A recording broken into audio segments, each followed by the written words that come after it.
diffusion imaging.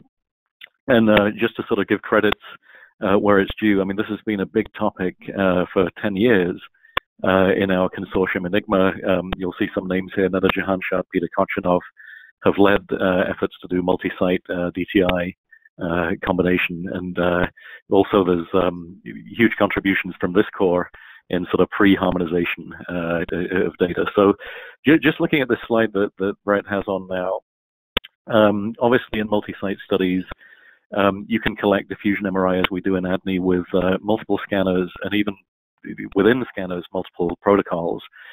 And so, I mean, this isn't new. I mean, any multi-site study will not necessarily have exactly the same acquisition. So I want to distinguish harmonization as a mathematical adjustment of data from each scanner before it's combined, to contrast it with a number of other things that you could do to cause the data to be similar. So obviously ADNI has had a prep phase, it qualified sites, the agreement on protocols. Cliff and Matt and Brett and many others have worked on this. But I'm just going to talk about the mathematical treatment of data after the scanners have collected it. So I'm going to go through 4 approaches in order of complexity. One of them is meta-analyze the effects from each site, and this is what we used to do in the early stages of ENIGMA. 2 is fit site scanner effects using random effects regression. That needs centralized data, which of course in ADNI we have. 3 is use a method called combat, which came from genetics, and you presented on this last time, to adjust the data histograms before pooling the data across sites or scanners. And the 4th is a method based on information theory and machine learning that I'll talk about at the end, that is an experimental method, but it looks promising for adjusting scanner and protocol effects. So Brett, if we could move to the next slide, please. So meta-analysis is the first method, and this is the simplest. So this doesn't assume you have the data centralized, which of course in ADNI we do. So in this example, a lot of sites all over the world that were collecting MRI DTI data from schizophrenia wanted to fit effects of the disease on the brain or various modulators.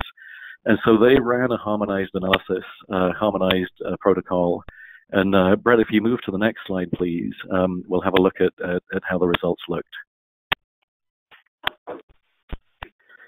So this is a DTI study in ENIGMA of 4,322 people. On the bar on the left, there's a number of very, very large-scale international studies of schizophrenia, bipolar, major depression, PTSD, and other neurogenetic conditions. And what you can see is that essentially all the sites ran an analysis that was prescribed ahead of time, regardless of their protocol. And Brett, if you move to the next slide, we'll have a look at the kinds of things that are found if you do this. So the thing on the right is called a forest plot. And the sites, as you go down them, are each reporting an effect size, in this case for the disease of schizophrenia, on the measure that they calculated. And as you can see, they tend to agree.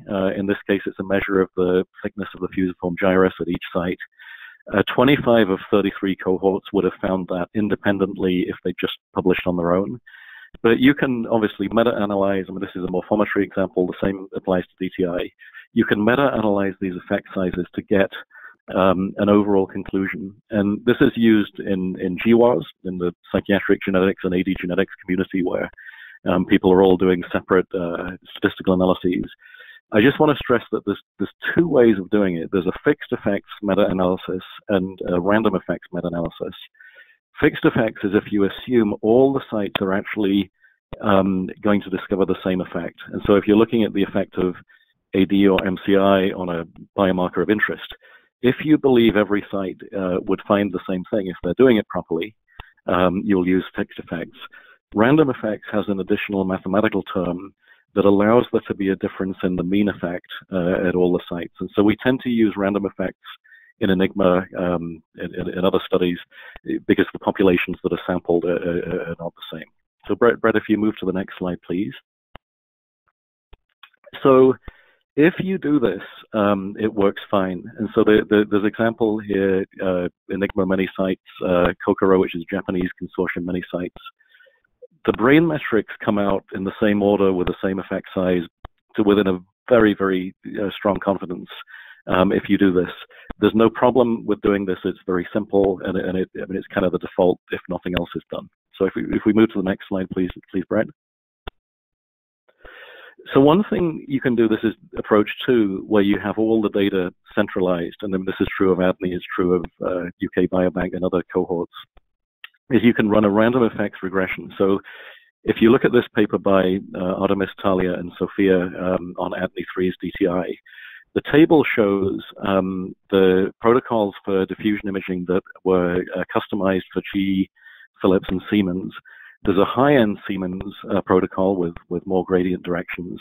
And you'll see over there on the far right the total N of scans. This was an early paper. There's many more now. So you have to decide what to do with that data if you process it in a harmonized way. So Brett, if you move to the next slide, please. So if you look at the data coming from each protocol, the graphs, the effects of age on different diffusion indices, axial diffusivity, mean diffusivity, radial diffusivity on the top. There's FA computed with the tensor and tensor distribution model on the bottom.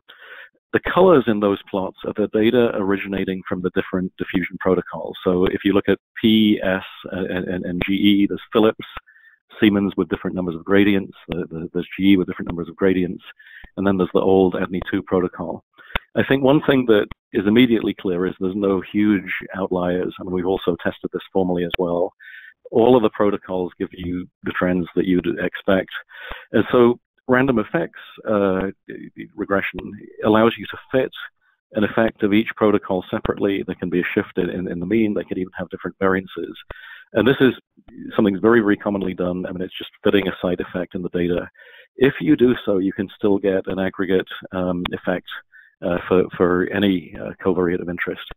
Again, I just want to stress there's a difference between fixed effects and random effects. So the analogy that I would give you is, suppose you have 10 protocols, and one of them might be the UK Biobank, and let's say it has 90% of the data.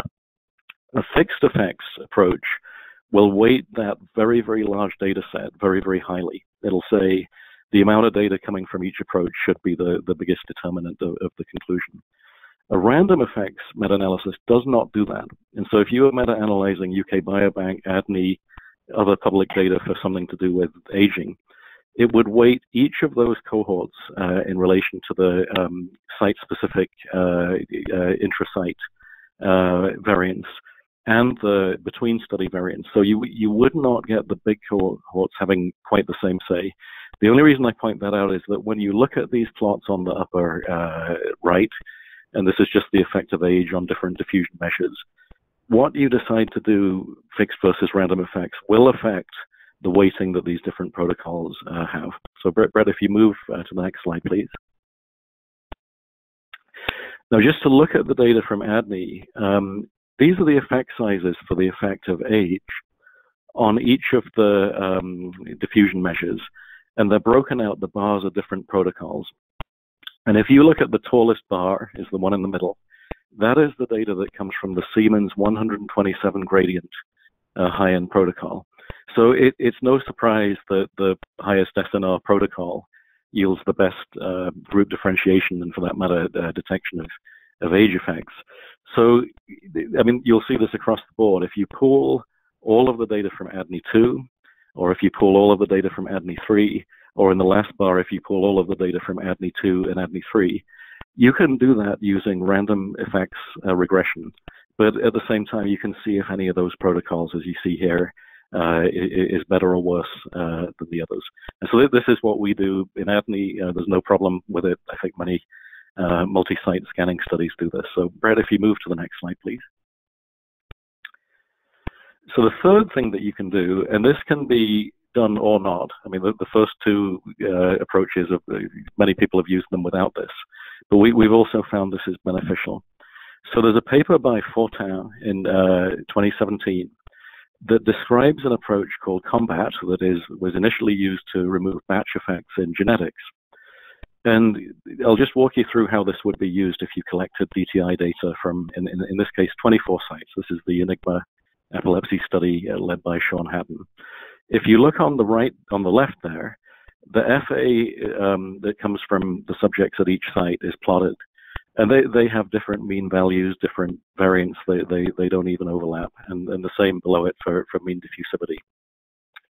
If you use Combat, it will adjust the data histograms going in. And so each site or each protocol has its histogram normalized. The data in the middle shows all of that data from each site sitting nicely on top of each other. They have the same, I mean, they're not caused to be identical, but they have the same distributional properties. And if you look on the right, this is a plot of the age effect on FA, where the red data is not adjusted with Combat, and it's all over the place. And the blue data is adjusted with Combat, and it's much more well behaved. And you'll see that there's a massive reduction in the amplitude of the measures. You can put them all in one plot. And even the conclusions about whether or not there's a quadratic effect or the rate of change of these measures may or may not be influenced by this. I mean, certainly the blue data makes a lot more sense in terms of its clustering around the mean. So Brett, if you move to the next slide, please. Hey, Paul, this is Charlie. Yeah. So we've been doing this. Sure. We've been doing this on all the flare data, so I think that this is actually a very good approach.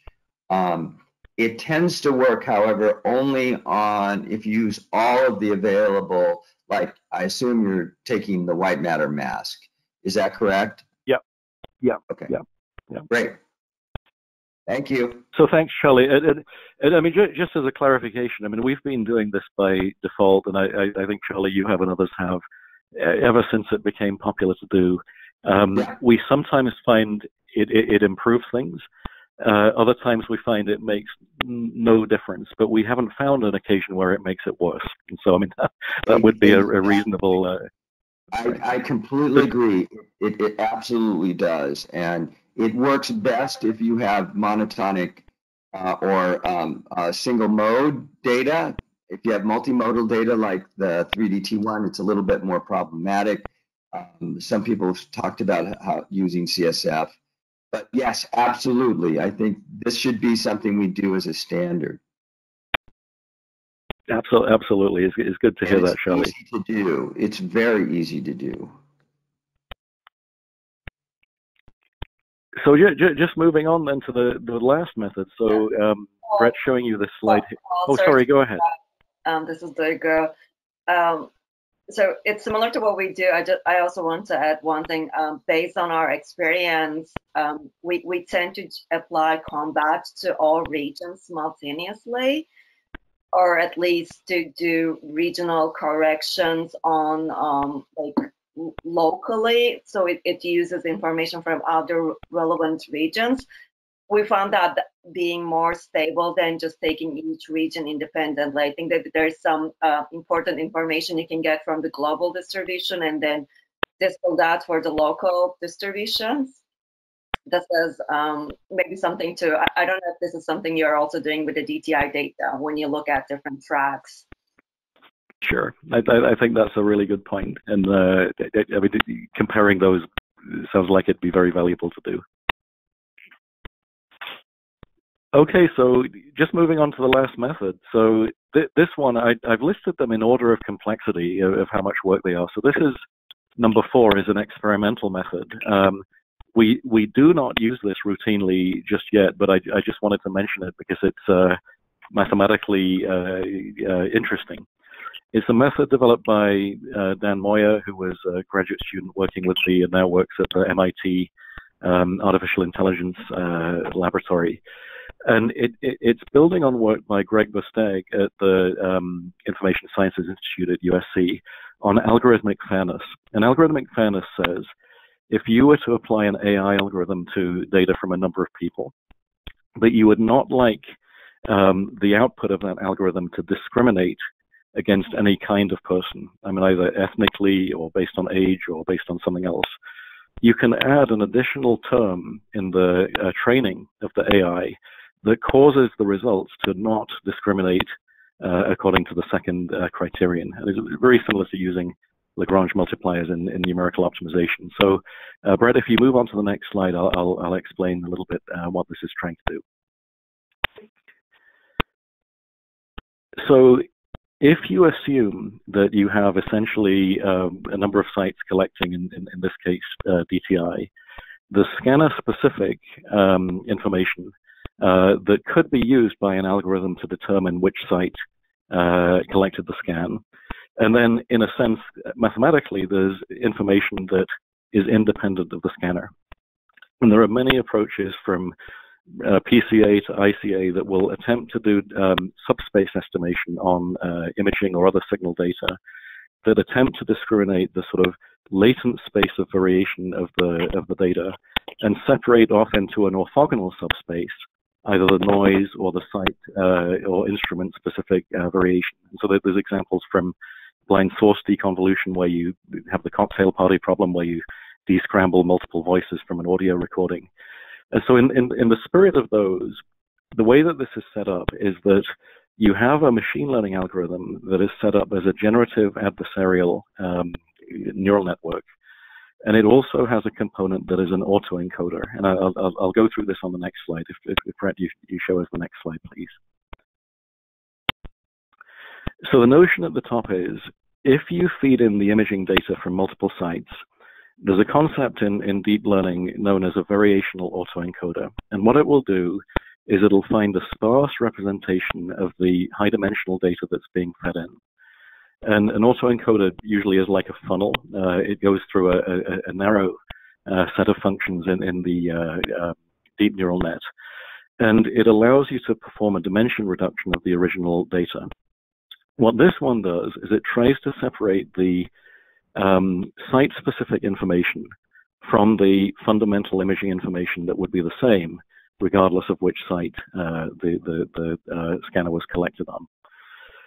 The additional thing is that after the autoencoding layer, there is a decoding layer that then reconstructs, using the knowledge of the site and using the latent space code Z, the original image. And so the idea is, if you go through this, you can reconstruct the original image at the end. So there's two simultaneous criteria that are used during training.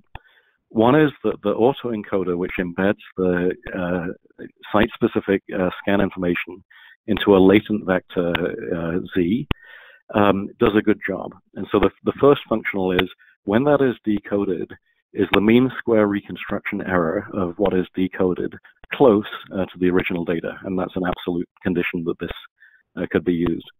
The second condition is that an adversarial term, which is L adversary over on the right, measures the ability of a generative adversarial network to identify which site the data came from. And obviously, if you, in a Lagrangian setting, balance those two terms, you can cause the network to select an encoding that makes it impossible to tell which site the data originated from. Now, the mathematics are quite tricky because having these two subspaces be orthogonal in an information theoretic sense uses the mathematics that is listed below. It involves an upper bound on the Kullback Leibler divergence between the probability distributions that are used. But it does at least enable you to produce scan site independent representations of the data that are then decoded. Now, if we had a lot more time, Dan Moyer or the other authors could present. In fact, we may ask them to do that, and members of the core could join in. But when this is done, there's two modes you can use it in. One is you can feed in a site-specific code to get out a scan that looks like it had been collected at that site, and that is the test mode. So in the test mode, Dan used the data from the MICI CD-MRI Harmonization Challenge, and that is a number of different data sets, some high field, some low field, others high and low angular resolution. And versus some of the other methods, another very competitive method by Yogesh Rathi and a person called Mazalian, they both did very well. But the idea was, in the end, you were able to reconstruct the data that was produced by scanning an individual in such a way that it looked like it was collected on a different scanner from the one it had been collected. So, I mean, as you can imagine, there's many applications of that. So if we move to the last slide, please, Brett. I think the lay of the land, just to recap these 4 methods, the first 3 are absolutely defensible. We've used them all. I think as Charlie and Dugu said, I mean, for our routine DTI studies, we use number 3. I mean, the combat method is very, very good. Not our method, but when we used it in ENIGMA, it improved the effect sizes. There's a paper by Joachim Radower, which has been submitted using it in ENIGMA for morphometry. And he argues, I mean, at least in that data set, that meta-analysis, random effects regression, and combat adjustment are approximately the same. There's no absolutely vast advantage of any of them compared to any of the others, but it could just be that that data and that data type is very well harmonized. I mean, free so certainly maybe. The last one, and I mean, anyone on the call is welcome to try this out with us, I think is mathematically exciting. Going back to what, Charlie, you said earlier, I mean, the performance of any deep learning tool depends on the quality of the data going in and how much there is. So I think what we're beginning to do with this method, and I don't want to oversell it versus any of the others, is see how well it does on the problems we care about. I mean, estimation of age, disease, amyloid positivity effects in multi-site data. And if it is competitive and it has reasonable stability, I mean, we'll try and publish. Others are welcome to try it as well. So last slide, please, Brett, and the final 1 minute just of this presentation. Just a big acknowledgement to Neda and Peter and the others from ENIGMA DTI, the DTI team here and the core, Rob, Brett, Matt, Cliff for designing the setup of ADNI DTI. And then if you want to look a little bit into the 2 methods that are the most complex, Joachim Radower and the initial paper by J.P. Fortin detail what you do to use combat. It's a very interesting method. And then this newer one that was out, I think, 2 weeks ago in Magnetic Resonance in Medicine on using autoencoders. And so thanks very much. I mean, I don't think we have any more time, but I think, you know, not to cut off the discussion, if people are interested in this, we might set up, you have to ask Dan and some of the others, you know, like maybe a 1 hour talk on Zoom, and maybe members of the core can tune in, and there's a little bit more time to ask mathematical questions about the different methods. So that concludes the summary of this. So thanks, Cliff, for the opportunity to go through it.